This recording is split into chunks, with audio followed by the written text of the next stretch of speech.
Ricky Flicks, initial thoughts on the Northman. This is huge. I can't underestimate this movie. This movie, 2022, non-comic book related, is probably the biggest movie coming out next year, similar to like a Dune of this year. Wow. Right? Wow. There's nothing else even close. Well, next week we're gonna have our most anticipated movies draft, but this could be a number one pick. This is huge. And like Anya Taylor-Joy, we talked about being on a heater. She's like, this is just gonna catapult herself up here. And like Robert Eggers, you think of The Witch with Anya Taylor-Joy in 2015. You think The Lighthouse, obviously, 2017. Willem Dafoe, who also is in this one, and Robert Pattinson. And then now is this one. So Robert Eggers is focusing his writing and directing around these projects, taking his time. A 2015 film, 2017, now this one. So it's definitely taking his time to make a great product here. And similar to 2015 Anya Taylor-Joy, up and coming actress, and The Witch came out. It's like, oh, she's going to be a star. 2017, kind of bringing back Robert Pattinson and making him art. He's back again. He's a star again. Back again. Is he going to do the same thing here with Alexander Skarsgård? He just was in Succession, did a great job there, I think. I think you'll agree with me there. And we just talked about, actually, in the checkup, we didn't talk about it, but you referenced it, Jean-Marc Vallée's death. But Big Little Lies, Skarsgård is in that as well. And he was in Passing, which was Rebecca Ferguson. I think that was on Netflix, maybe, or Rebecca Hall. It's on Netflix. And that was Nega. Right. And that was successful.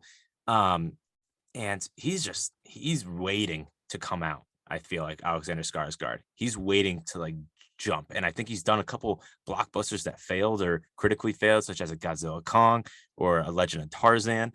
But he's just waiting for that critically success on the big screen. I think this is going to be it. And Robert Eggers he has a history of making these up and coming actors or actresses to become stars critically as well. And this is just going to be another case here. So I'm really excited. This is a huge movie. And this trailer was awesome. The trailer was phenomenal. You had Alexander Skarsgård catching a spear in midair and then wielding it and throwing it back. I wish they zoomed in a little more on that. So what I think, you brought it up, the most intriguing aspect of this cast right here is definitely Skarsgård. Everybody else is proven.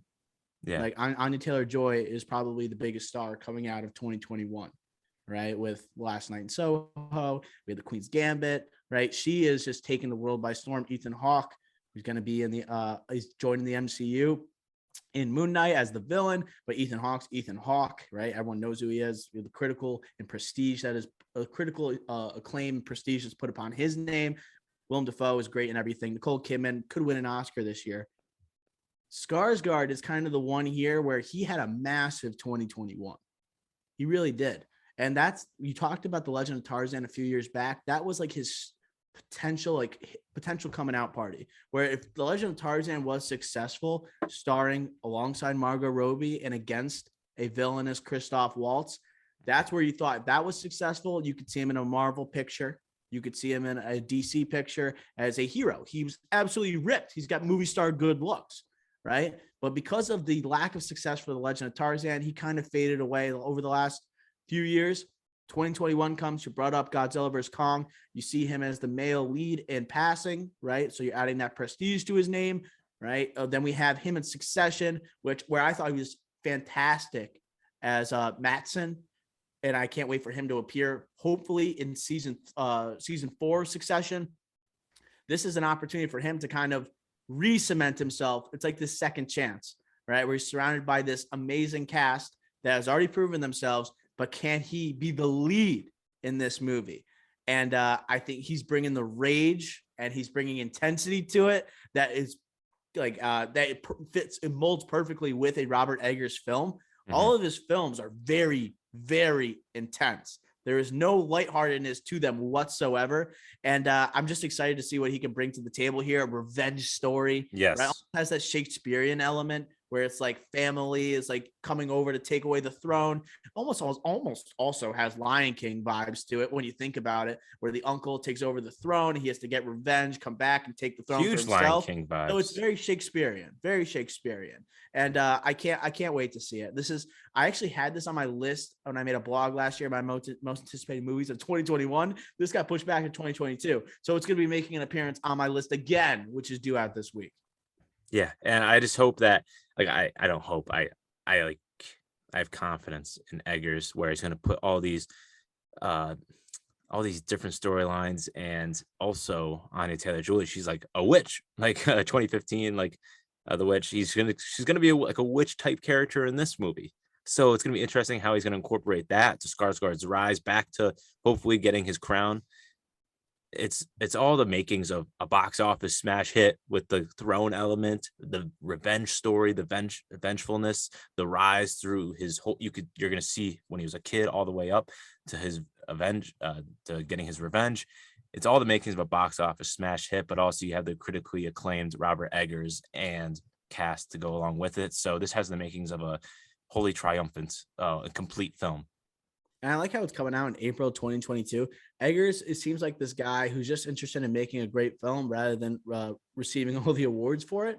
I know the Witch didn't get any recognition really. You obviously had The Lighthouse, where you had Defoe nominated, and you also had the cinematography, which was it might have won. I think it should have won, but Didn't win. I like it's April 22nd, so it's like not interested in like okay the February release. He wants to make sure this gets out to a mass of audiences, like where it's not limited by the pandemic, hopefully by April 2022. But fingers crossed. And this is definitely up there with my number one non-superhero related movie of And 2022. this is an original story, is that right? Like him and his co-writer I believe created so. this. I can't So guarantee it. I think that might hurt it at the box office, where like a Dune, that's like one of the most like sci-fi, like biggest sci-fi books, and not the biggest sci-fi book of all time. Like you have all these like very different, like Game of Thrones off of books. Like you have all these like throne related or just sci-fi or mythological big movies or shows that are off of books, so it already has a fan base behind it. This one doesn't really have a fan base behind it. Eggers only made two full feature films before this one, and his fan, like, they were indie projects for the most part, or just very small movies that didn't kill at the box office. So it's going to be interesting to see in April. Oscars are going to be coming out. People are going to be focusing on watching those movies at the Oscars. Are people going to go see this movie? They should, but I'm just saying, will it gain the attraction that we're hoping it gets, or that it should get? I don't know, especially after a month after the Batman, where that might cross $1 billion at the box office by then. We'll see. All right, you brought up something. I just had like a lightning bolt pop up in my head. This is gonna draw maybe some listeners to kind of maybe potentially either listen on in or shut off the pod. Oh no. But can you imagine, like, he's obviously he makes his own original projects for the most part, Robert Eggers, but his dark, intense movies. Could you imagine the sequel to the Batman, where Robert Eggers is directing a form of the Batman? Horror elements, dark, gritty. Matt Reeves probably takes his hand off the wheel, runs the show, but we have like a envisioned Robert Eggers story of the Batman. How insane would that movie be? I think it would be insane. We He would not go haven't back. even gotten the first movie from. I know, but it would be like maybe it's somewhere way down the line he adopts a Batman story, But he would not follow the comic books whatsoever. He would kind of like take it on his own, and that would rub people the wrong way. But personally, I would be excited to see it. I'll say this: if Robert Eggers was to ever, it seems like obviously he's only made 2 full feature films before this one, so it's going out on a limb here now.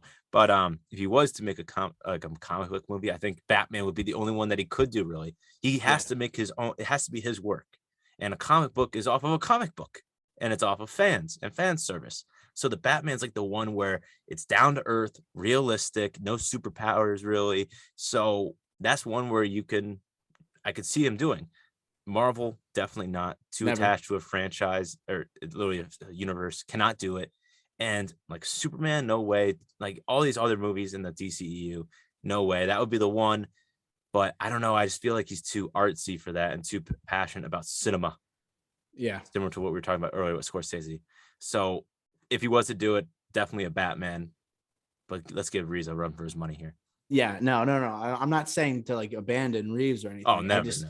I like he's still running the Not show. yet, He has at a least. vision, but it's just like George Lucas ran all the Star Wars movies, but he didn't direct every Star Wars movie. You know, he was Mm, still overseeing it. So Matt yes. Reeves wanted to like not direct the next one, just be a producer and oversee. Robert Eggers could be an insane, like him reuniting with Pattinson. Man, that'd be cool. To Oh follow my up the god. Joker. All right, Won't happen decent. though. Won't happen though. That's enough. That's enough for me.